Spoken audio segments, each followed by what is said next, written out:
اپنے بچے کے لیے دودھ لینے آئی تھی جو کپڑے سکھانے والی تار پر کسی رسی سے ڈول میں لٹکا ہوا تھا۔ حیا کو پلٹ کر انہوں نے دیکھا تھا۔ کیا ہوا حیا، کچھ چاہیے تھا؟ بھابھی نے تشویش سے اسے پوچھا تھا۔ حیا نے سر اثبات میں ہلایا۔ بھابھی نے بغور اس کے تاثرات کو دیکھا جو الجھے ہوئے تھے، مناسب لفظ تلاشتے ہوئے، آنکھوں کے گوشے سرخی مائل اور سوجے ہوئے تھے، جو گزری رات کے رعدات سنا رہے تھے۔ بھابھی اس کی خاموشی پر ہی سمجھ گئی تھی۔ اسے اپنا ایک نیا جوڑا دیا۔ موٹر چلا دیتی ہوں، نیم گرم پانی سے غسل کر لو۔ بھابھی نے اس کی مشکل کو دور کیا، ساتھ موٹر بھی چلا دی۔ بھابھی کمرے میں جانے لگی تھی جب حیا نے ان سے جائے نماز بھی مانگ لیا۔ بھابھی نے سر ہلا کر کمرے سے لایا جائے نماز بھی اسے تھمایا اور اس کا رخسار تھپتھپا کر کمرے میں چلی گئی۔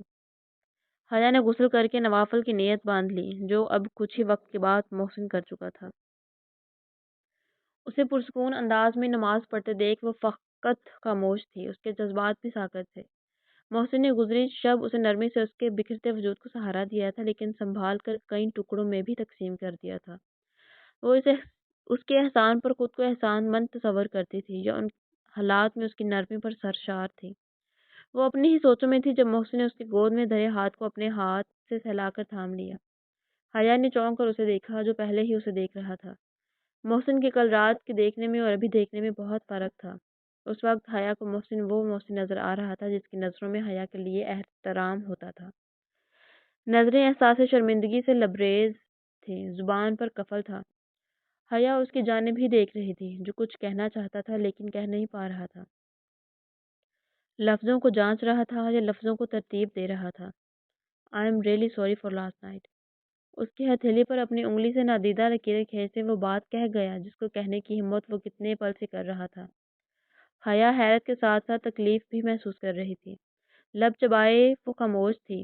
محسن نے اسے دیکھا جس کی آنکھوں میں نمی چمک رہی تھی۔ آپ کا حق تھا۔ حیا کے جواب پر وہ لب بھیج گیا۔ تمہاری مرضی کے بغیر لیا۔ حیا کے لبوں پر اذیت مسکراہٹ بکھر گئی۔ جب میری ذات کی کوئی وقت ہی نہیں تو میری مرضی کی کیا اہمیت؟ محسن نے زور دے کر کہا۔ زبردستی اہمیت دینے سے شرمندگی ظاہر نہیں ہو جائے گی۔ آپ مرد بنے محسن، مردوں پر دھونس رعب و ہیبت جچتا ہے، شرمندگیوں معافی نہیں۔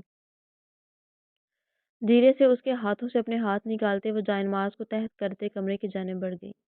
محسن اپنے ہاتھوں کو دیکھتا رہ گیا جو تہی دامہ رہ گئے تھے۔ حاصل ہو کر بھی جو شخص حاصل نہ ہو، ایسے شخص کے پاس اذیت کے سوا رہتا ہی کیا ہے؟ اسے محسن کی زندگی میں شامل ہوئے 2 ہفتوں سے زائد دن ہو گئے تھے۔ نکاح کے دوسرے دن ہی بخت بی بی نے حیا کو گھر کے کاموں میں لگا دیا۔ وہ کون سا پسند کی دلہن تھی جس کے ناز اٹھاتی یا اس کے شگن کرتی؟ وہ تو انچاہی لڑکی تھی جسے قبول کرنا ان کی مجبوری تھی۔ بخت بی بی کا رویہ اس کے ساتھ روایتی ساس جیسا ہی تھا، بلکہ اس سے بھی بڑھ کر تھا۔ کچھ ہی دنوں میں وہ بے جا کام اور باتوں کے تیزو تانوں سے تھک گئی تھی۔ ہر روز اس کی ذات کو کسی نہ کسی طریقے سے نیچ بولنا تو اب ان کا تکیہ کلام بن گیا تھا۔ حیا ان کے طنز کے نیز و نشتر پر خاموش رہ جاتی تھی۔ بول کر وہ کیا کرتی؟ وہ بری تسلیم کر لی گئی تھی تو جتنا بھی اچھا کر لے، رہنا اس نے بری ہی تھا۔ ابا جی کا رویہ اس سے پرشفقت تھا۔ صبح کا ناشتہ وہ حیا کے ہاتھ کا بنا ہوا کرتے تھے، پھر گھر سے باہر نکل جاتے اور شام کو لوٹتے تھے۔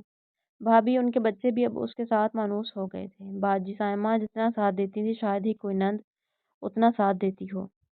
وہ اچھی تھی تو حیا اسے کئی گنا زیادہ اچھا بن کر زندگی کی تلخیوں پر گزارا کر رہی تھی۔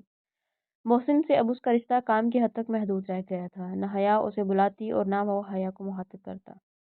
محسن کے تمام کام حیا کی ذمہ داری تھے جو وہ سیکھتے بہتر کرنے کی کوشش کر رہی تھی۔ اماں لالے نے تنخواہ بھجوائی ہے اور کہہ رہے تھے اب ان کی نوکری سیٹ ہو گئی ہے تو ہر ماہ پیسے بھجوایا کریں گے۔ وقت بی بی صبح کے پہر چارپائی پر بیٹھی ناشتہ کر رہی تھی جب محسن کمرے سے نکلتے ہوئے بولا تھا۔ وقت بی بی کی باتیں کھل گئی تھیں۔ ماشاءاللہ ماں صدقے، ماں قربان جائے اپنے لال پر، وہ ٹھیک تو ہے نا؟ محسن ایک نظر چھپڑ کے پاس کھڑی حیا پر ڈالی جو تندور میں روٹیاں لگا رہی تھی۔ ساتھ بھابھی بھی اس کی مدد کر رہی تھی۔ اس کی ملازمت کچھ زیادہ سخت تو نہیں؟ ابا جی بھی ناشتے کے لیے چارپائی پر بیٹھے تھے۔ بس آپ دعا کیا کریں اللہ خیر خیریت سے انہیں رکھے اور حق حلال کی کمائی نصیب کرے۔ یہ لیں ان کی تنخواہ، کل نکال لایا تھا میں بینک سے۔ باپ کی طرف پیسے بڑھاتے ہوئے اس نے کہا، جس پر ابا جی بسم اللہ پڑھ کر پیسے پکڑ لیے۔ لالا کہہ رہا تھا کہ بھابھی کو کسی اچھے ڈاکٹر کے پاس لے جائیں آپ۔ حیا نے روٹی والی چنگیر ابا جی کے سامنے رکھی اور مٹکے سے گلاس میں پانی انڈیل کر ان کے سامنے رکھا۔ اچھا لے جائیں گے۔ بخت بی بی نے گویا ناک سے مکھی اڑائی تھی اور روٹی کی طرف متوجہ ہوئی۔ روٹی کے کنارے اور پھول دیکھ وہ سخت بدمزہ سی ہوئی تھی کیونکہ روٹی کئی جگہوں سے جلی ہوئی تھی۔ جس دن سے یہ لڑکی آئی ہے نا، 100 ربدی اچھی روٹی کھانے کو نہیں ملی۔ روٹی کے چنگیر کو پرے رکھتے وہ نفرت سے بولی تھی۔ ابا جی کے ساتھ محسن بھی بخت بی بی کی جانب دیکھنے پر مجبور ہوئے تھے۔ حیا نے بھابھی کی طرف دیکھا جو زمین پر بیٹھی آٹے کی پرات سے پیڑے کر کے حیا کے پاس اسٹیل کی تھال میں رکھ رہی تھی۔ کیا ہوا بخت بی بی؟ کیا کر دیا اس بچی نے؟ نہ جی، یہ بچی نہیں ہے۔ اگر بچی ہوتی تو گھر سے نہ بھاگتی۔ یہ تو ہماری سوچ سے بھی زیادہ چالاک ہے۔ بخت بی بی کی بات پر محسن نے لب بھینچ کر حیا کو دیکھا۔ پیڑا بیل کر ہاتھوں کی مدد سے روٹی بنا رہی تھی۔ چہرہ شرمندگی سے لبریز تھا۔ نہ بی بی، یوں نہیں کہتے۔ تو بتا ہوا کیا ہے؟ ابا جی نے انہیں ٹوک دیا۔ حیا نے روٹی کو چھوٹی سی گدی پر رکھا اور تھوڑا سا پانی لگا کر تندور میں لگانے کے لیے جھکی تھی جب آنکھوں میں آنسو ہونے کے باعث نظر نہیں آیا اور بازو تندور سے لگ گئی۔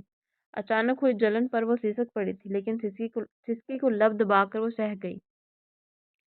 یہ پوچھے کیا نہیں ہوا؟ کبھی آگ نہیں جلانا آتی، کبھی سالن جلا ہوا ہوتا ہے، کبھی چائے میں چینی تیز ہوتی ہے، کبھی روٹیاں جلی ہوئی ہوتی ہیں۔ نہ مجھے تو یہ بتا، کوئی ایسا کام ہے جو تو ڈھنگ سے کرتی ہے؟ وقت بی بی چارپائی سے اٹھ کر حیا کی طرف جاتے ہوئے بولی تھی جو سفید بازو کی جلی چمڑی پر ہاتھ رکھے ہوئے تھی۔ محسن چارپائی سے اٹھا، قدم بڑھانے چاہے لیکن نہ بڑھا سکا۔ وقت بی بی ناراض کیوں ہوتی ہے؟ بچی ہے، سیکھ جائے گی۔ ابا جی وقت بی بی کے غصے کو دیکھتے ہوئے بولے تھے اور جانے کون سا غصہ نکال رہے تھے۔ باجی سائمہ بھی کمرے سے باہر نکل کر ماحول کو سمجھنا چاہ رہی تھی۔ اس کی ماں نے اسے کچھ سکھا کر نہیں بھیجا، یا صرف چالاکیاں ہی سکھائی۔ اور لڑکوں والوں کو رجھانا بس کر دیجئے، خدا کا واسطہ ہے بس کر دیجئے۔ بخت بی بی کے سامنے ہاتھ جوڑتے وہ رو پڑی تھی۔ مجھے چاہے جو مرضی کہہ لے لیکن میرے والدین کو نہیں۔ خدارا انہیں کچھ نہ کہے، میں یہ برداشت نہیں کروں گی۔ سسک کر کہتی وہ بخت بی بی سمیت سب کو حیران کر گئی تھی۔ جڑے ہاتھوں سے جلی بازو واضح نظر آ رہی تھی۔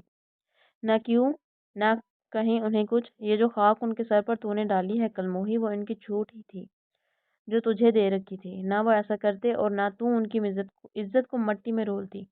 یہ سب ان کی غلطی ہے اور بھگتنی ہمیں پڑ رہی ہے۔ کمر پر ایک ہاتھ رکھتے بخت بی بی دوسرا ہاتھ نچا کر زخر خون باتیں کر رہی تھی۔ حیا نے بے بسی سے آنکھیں بند کی تھی اور مدد نظروں سے محسن کو دیکھا جو لب بھینچے کھڑا ہوا تھا۔ پیار کا دعویٰ کرنے والا اب اس کی توہین بھی کروا رہا تھا۔ آپ نے خود کا سکون خود برباد کیا ہے۔ کسی نے آپ لوگوں سے کہا نہیں تھا کہ اپنے قابل بیٹے کے ساتھ ایک بدکردار اور داغدار لڑکی کو بیاہ دیں؟ آپ کو مجبور نہیں کیا گیا مجھے بھگتنے کے لیے؟ محسن کے بھنچے لبوں کو دیکھ کر وہ مایوس ہوئی تھی۔ اب اسے خود کا مقدمہ خود ہی لڑنا تھا۔ ابا جی بھی اپنی جگہ سے کھڑے ہو گئے تھے۔ بھابھی الگ پریشان کھڑی تھی۔ باجی سائمہ ماں کو خاموش رہنے کا اشارہ کر رہی تھی۔ واہ واہ بی بی، کس خوش فہمی میں ہو۔ تو اس لائق ہے کہ تجھے کوئی عزت دار خاندان اپنی بہو بناتا؟ وہ تو ہم ہی بغیرت تھے جو چوہدری کی بات ٹال نہ سکے اور تجھ جیسی داغدار کو اپنا لیا۔ احسان کیا تجھ پر، تیرے باپ پر، اور احسان کا صلہ تو یوں چکا رہی ہے۔ ارے لعنت ہو بے حیا لڑکی، باپ ہاتھ جوڑ جوڑ منتیں کرتا رہا تجھے میرے ہونہار بیٹے کے نکاح میں دینے کے لیے، اور تو یہ زبان درازیاں کر رہی ہے۔ بخت بی بی کی کیے نئے انکشاف پر وہ ساکت نظروں سے انہیں دیکھتی رہی تھی۔ ابا جی، باجی سائمہ اور بھابھی کیا کہہ کر بخت بی بی کو وہاں سے لے گئی تھی یہ حیا نہیں جانتی تھی۔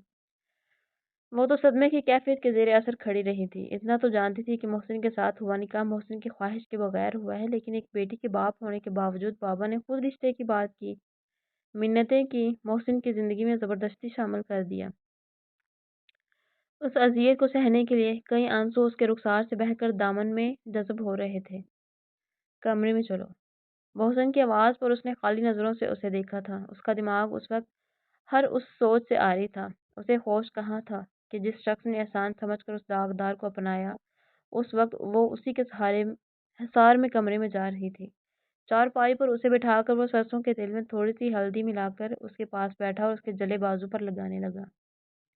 ماں سے نہ الجھا کرو حیا، وہ بڑی ہیں، مانتا ہوں وہ کبھی کبھار غلط باتیں کہہ دیتی ہیں لیکن تم خاموش ہو جایا کرو۔ وہ میری ماں ہے، میرے لیے ہر حالات میں قابل احترام۔ میں انہیں کچھ نہیں کہہ سکتا، تمہیں کہہ سکتا، کیونکہ تم پر ملکیت کا حق رکھتا ہوں۔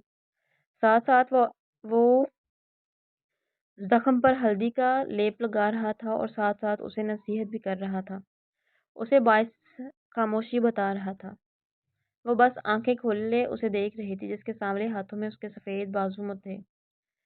اس مسیحائی پر محبت کروں یا آپ کی بے حسی پر نفرت، یا آپ کے احسانات کا قرض چکانے کے لیے آپ کے سکون اور خوشی کی خاطر مر جاؤں؟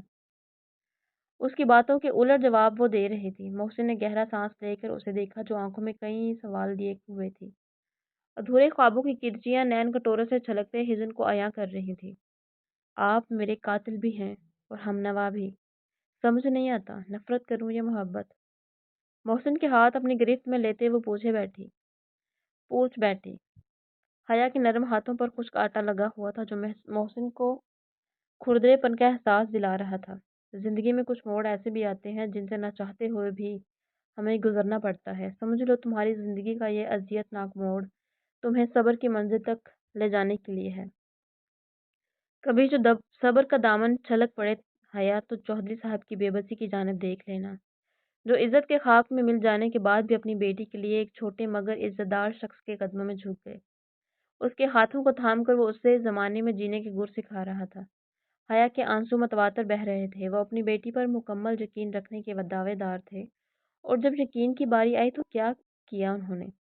انسنا سا شکوہ اس کے زبان سے نکلا تھا۔ محسن اس شکوے کو سنتے غیر محسوس انداز میں الرٹ ہوا تھا۔ خود سے پوچھو حیا، کیا تم یہ شکوہ کرنے کا حق رکھتی ہو؟ اس کے آنسوؤں کو اپنے پوروں سے چنتے وہ محتاط انداز میں کہہ رہا تھا۔ یہ شکوہ کرنے کا حق میں ہی رکھتی ہوں محسن۔ مجھ سے پوچھے بغیر میری زندگی کے بھیانک دور کی شروعات کر دی گئی۔ مجھ پہ اعتبار تو کیا، لیکن آدھا ادھورا۔ ایک لمحے کے لیے بھی انہیں خیال نہیں آیا کہ حیا روتے روتے وہ کہتی گئی تھی۔ ایک پوائنٹ پر آ کر وہ رک گئی، اس کے آنسو تھم گئے، جب ساکت ہوتے وہ لب دانتوں تلے دبا گئی تھی، جیسے کچھ چھپانا چاہ رہی ہو۔ حیا کیا؟ محسن اس کا بولنا، کہنا اور ٹھہر جانا واضح محسوس کر چکا تھا۔ اس کی ٹھوڑی پر انگوٹھا رکھتے اس کے چہرہ اپنے سامنے کر گیا۔ کچھ نہیں۔ سر نفی میں ہلاتے وہ راز چھپا کر بھی عیاں کر گئی تھی۔ وہ محسن کے پاس سے اٹھنے لگی جب محسن نے اس کی کلائی پکڑ لی۔ حیا نے سختی سے آنکھیں بند کی۔ تمہارے کردار کی حقیقت سے میں آشنا ہوں حیا، لیکن سچ تمہارے منہ سے سننا چاہتا ہوں۔ یہ راز افشاں ہوگا اور میں کروں گا۔ حق بات اٹل ہے، یہ بات یاد رکھنا۔ اس کے ہاتھ کی پشت کو سہلاتے وہ اس کے کان کے قریب سرگوشی کرتے اس کے داہنے رخسار کو چومتا باہر بڑھ گیا تھا۔ حیا اس کے لفظوں کے حصار میں کھڑی اپنی رخسار پر اس کا لمس محسوس کرتی لرز گئی تھی۔ اگر سچ تک رسائی محسن حاصل کر جاتا تو؟ نہیں، حیا ایسا نہیں ہونے دے گی۔ اب وہ اپنے کردار کو محسن کی نظروں میں گرائے گی تاکہ وہ سچ تک نہ پہنچ پائے اور اس کی بد کرداری پر یقین کر لے۔ زمانے کے سامنے بدنام تو وہ تھی، اب شوہر کی نظروں میں ذلیل ہونا باقی تھا۔ جاری ہے۔ امید کرتی ہوں آپ کو ناول کی یہ قسط پسند آئی ہوگی۔ پسند آنے کی صورت میں ویڈیو کو لائک ہی کریں، شیئر کریں، کمنٹ کریں اور موسٹ امپورٹنٹ کہ چینل کو لازم سبسکرائب کیا کیجیے۔ انشاءاللہ کل نئی قسط کے ساتھ حاضر ہوں گے، تب تک کے لیے فائزہ بطول کو دیجیے اجازت۔ اللہ حافظ۔